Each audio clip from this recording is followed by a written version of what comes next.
My second patient is a 72-year-old with a left distal radial fracture, also known as Colle's fracture. We can improve upon their pain and inflammation by placing their hand into extension while neutral relative to pronation and supination, and we can do joint mobilizations. We can do volar glides to help out with their sense of pronation and dorsal glides to help out with their sense of supination. Not necessarily pushing their arm into pronation through dorsal and volar through into supination, but just more in the sense of just mobilizing the joint.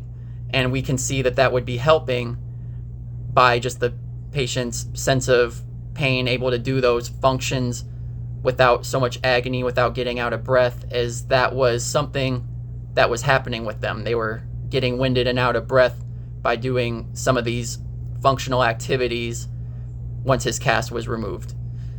Another thing we can do to improve range of motion is stretching. So we can place their arm into extension and pronation, and then subtle flexion, and then we can stretch into further flexion, which would stretch out their extensors.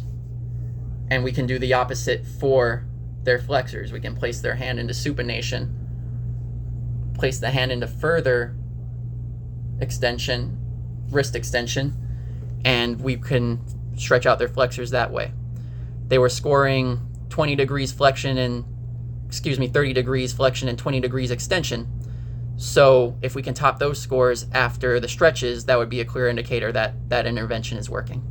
Next thing we can do to improve upon strength, we can try to help out with their grip with Theraputty. We can use the Theraputty, put it into a ball, and have them squeeze on it, kind of contract and release as much as possible, as normally as possible, and then we can have them do the same motions through pinching. And once we do that, we can see if his scores are getting better. His uninvolved side scored 70 for grip and 7 for pinch, and 34 on the involved side for grip and 2 for pinch. And if we can get closer to the scores of the uninvolved side, that would be a clear indicator that those interventions were working as well. Activity limitations due to this type of thing would be anything involving grip strength and pinch strength with the need of more than one hand. So tying his shoes, I'd imagine, isn't easy. Going outside, driving and having to steer with both hands, he'd probably have to use one hand to drive, which I wouldn't recommend. Also, use of a screwdriver, probably not the easiest thing to do either. Folding clothes, something as simple as that, as you have to pinch to do that type of thing, and the use of both hands. Those things would lead to participation restrictions, like doing the laundry, as you can't fold clothes.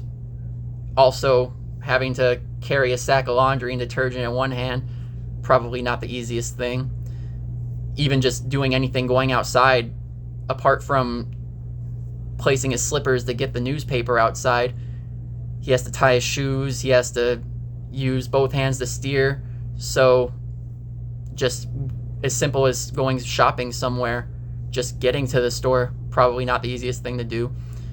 Home improvement type things, like if he has that loose leg on a table that he wants to fix, probably can't do that right now, as use of a screwdriver, not easy, especially when you need another hand to stabilize whatever you're using the screwdriver for.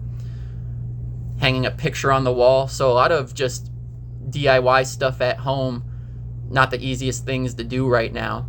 Also, probably can't even take out the trash unless it's like a very small bag of it, very light. Usually when I take out trash, sometimes it's heavy and I need both hands just to place it over the bin for the garbage collectors to get.